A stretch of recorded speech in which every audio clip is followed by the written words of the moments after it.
Governor Martin, eminent statesman, leader of this great state, frequent visitor to this region, friend of Pembroke State University, friend of the citizens, you have honored us with your attendance and participation today. We thank you for that.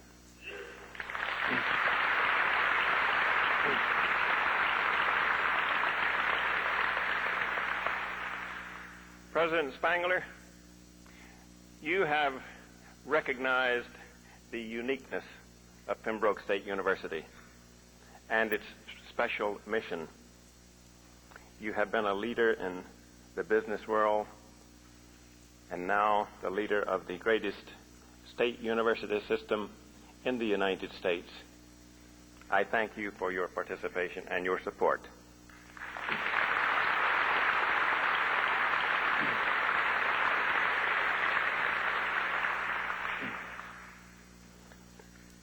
Mr. Poole and members of the Board of Governors, you have made this all possible. And I thank you for that, and I thank you for the early, extraordinary support of the board, and I cherish the continued support. And Ms. Winfrey, one of only 2 female members of the board.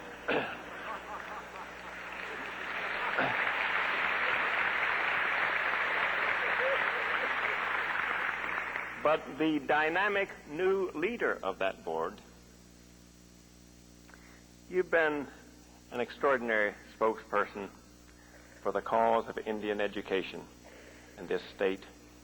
You have shown us the role of tradition and history, and you have clearly shown us a vision for the future.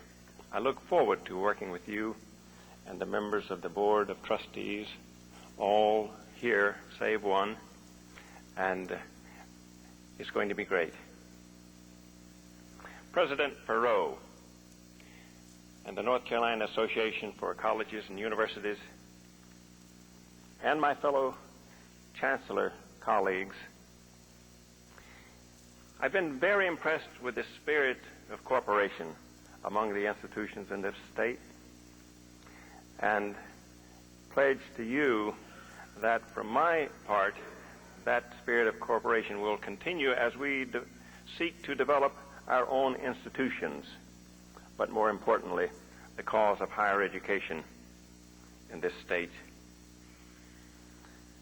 Judge Britt, wise and revered jurist, a member of this community, former member of the Board of Trustees, you have reached the highest levels of jurisprudence. You honor us with your presence, and I thank you for your participation today. Professor Levy, noted author and authority on world health, community and public health, and good friend, you have frequently given me inspiration and cause for contemplation. But today you give us much cause for concern, many sobering thoughts about world health and our role in shaping that health for the future. I thank you immensely for your words of wisdom, for your concern, and for joining with us today. Commissioner Andy, dear friend, and longtime professor, colleague at Temple University, I appreciate the many kind comments. In fact, you poured it on really thick. Nevertheless, deeply appreciated. Dr. Woods, member of the Board of Governors, longtime articulate spokesperson for public school education in this community. Deeply appreciate that, and also she is daughter of an all-time favorite teacher of mine, Miss Ruby, who indeed, if there is a Teachers Hall of Fame, is in the first class. Professor A.C. Godwin of Ithaca College, you have thrilled us last night and today with your music. We have an A.C., longtime childhood friend of mine. We spent 12 years together in the public schools. We have followed your career as you have gone on to Juilliard School of Music and performed on national tours and on network television, and this year in Carnegie Hall. We've appreciated that, and we hope that you'll come back and give us a fuller rendition of your talents. And I further wish to thank you belatedly for taking part in the Boys Glee Club during my high school years and carrying the tune for the rest of us. So that despite the discordant sounds and non-sounds from the remainder of us, the overall effect was at least tolerable. Mayor Hunt, the early relationships between Pembroke State University and the town of Pembroke have been so great that I am convinced that the town-gown relationships will reach an all-time high because of the support and interaction from you and your staff. Thank you for taking part today. And David Brooks, Dr. Brooks, dynamic new leader of the Alumni Association. I look forward to joining with you as we locate, organize, and energize the alumni of this great institution toward greater service for the university. And Reverend Lowry, Board of Trustees member, I appreciate your participation here today, and especially appreciate the leadership you have provided in the fundraising of this university for noble causes. And Reverend Robert Hogue, longtime senior pastor of the Abingdon Presbyterian Church in Pennsylvania, now celebrating its 275th anniversary this year. Dr. Hogue recently retired, has served for more than a dozen years as my pastor, my friend, and spiritual leader of that community. Reverend Bob, I appreciate you and Ellen joining us here from Pennsylvania. Ms. Kate Locklear, leader of the staff of this institution. That staff makes the work of faculty and administrators much more effective and much more enjoyable. You add the personality and the character to this campus, and you're all a joy to work with. And Mr. Burns and the Student Senate, you are the reason we're here. And I hope you don't let us forget that. I've been impressed with the willingness of students to talk to us in formal and informal ways. This is an active, vigorous student body, not fraught with apathy in a way that many are. I encourage student involvement in making this a better university. Dr. Chet Jordan, of the Faculty Senate and of the faculty of Pembroke State University, my new colleagues, I've been thrilled with the reception from the faculty thus far, and do commit to you legitimate and strong involvement in faculty governance at this university. Been thrilled by the level of academic work and the willingness to work with administration. Thank you, Chet.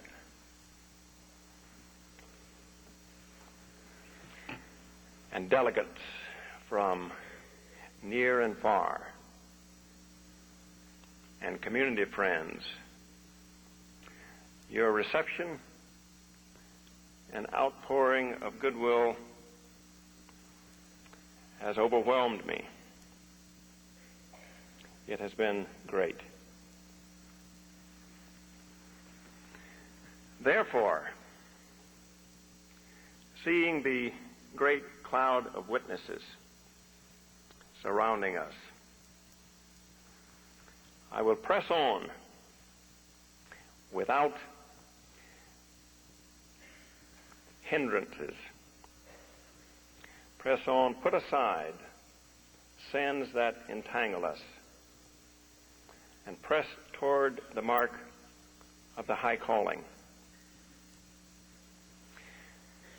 Prior to delivering those statements many centuries ago, St. Paul had reviewed a whole litany of heroes of faith and works, and he had listed the names of Abel, who delivered a more perfect sacrifice than did Cain, and he listed the name of Noah, who exhibited extraordinary faith and works, and Abraham, and Isaac, and Jacob, and Moses, and others up to approaching the contemporaries of his day. And he said of that cloud of witnesses, they continue to inspire me. And he said of Abel, even though he is dead, he continues to speak. We have our own cloud of witnesses who inspire us and cause us to press on toward the mark of the high calling. Those of you who are familiar with the history of this institution through folklore or recently recorded history recognize and appreciate the fact that that cloud of witnesses includes W.L. Moore, often referred to as the founder of this institution, and Hamilton Macmillan, who 102 years ago in 1887 provided the legislative machinery for getting the state to appropriate $500 to commence this normal college, and O.R. Sampson, and Preston Locklear, and Anderson Locklear, and James Oxendine, and others. Moving on to Reverend D.F. Lowry, the first diploma recipient from the scientific course at this institution in 1905. And those approaching the present day, but going on to serve as members of that cloud of witnesses. Those of you who are members of this community will recognize R.D. Wellens, first president of this institution, and Dean Clifton Oxendine, my uncle, first dean of this institution, who helped to give it shape and character. English Jones, first Indian president and chancellor of this institution, and Ms. Mary Livermore, spiritual leader, great teacher, and benefactor, and L.W. Jacobs, Reverend Jacobs, longtime board chairman, and Herbert Oxendine, dean, early mentor of mine, and Walter Pinchback, who provided pride in our buildings, grounds, facilities, a pride which continues even today. These and many other witnesses inspire us to do our best, to press on without hindrances. But on this very special day for me, a very personal day, the two members of that, among that cloud who inspire me most are my parents, both of whom have passed on during the past decade. But they continue to speak to me and cause me to pursue the mark of the high calling. My parents raised 8 children, all of whom are here today. And so far as we've been able to determine, they were equally proud of all of us. My father was educated at this institution and went on to teach more than 40 years in the public schools in this county. My mother, not receiving more than 4 years of education, nevertheless had extremely high regard for hard work, integrity, and goodwill, perseverance. They were both proud, with my dad often bragging to the point of embarrassment. And those of you who knew Mr. Tom, with only a slight degree of imagination, can see him looking down and saying, "That's my boy Joe, and I'm very proud of him." And my mother, not so bold, but smiling abundantly, will say, "Joe, you're doing well." With those persons among the cloud of witnesses, I can do no less than press on toward the mark of high calling. And as we do that, that requires that we establish at this campus a climate of academic excellence, high standards, a climate in which we build a curriculum, a program based on the liberal arts, not compromised by the rush toward vocationalism. We will do that at Pembroke State University. The pursuit of the mark of the high calling requires that we establish a climate which will develop within our students a sense of social justice, social consciousness, in which high academic achievement is coupled with concern for one's fellow man and fellow woman, so that we will strive to assist those who especially need our help. We will do that at Pembroke State University, and we will develop that within a climate of academic freedom. Freedom not encumbered by prejudices, nor religious nor social dogma.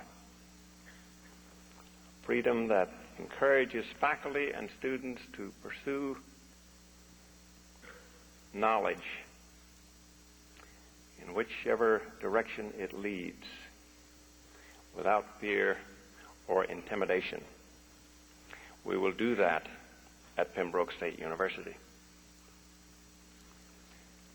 And the pursuit of the mark of the high calling requires that we recognize the ethnic diversity of this campus, evident in administration, faculty, and students, a triracial diversity which is unique in this nation. We're going to feel proud of that diversity. We're going to insist that that diversity continue. We're going to talk about it. We're going to do that at Pembroke State University.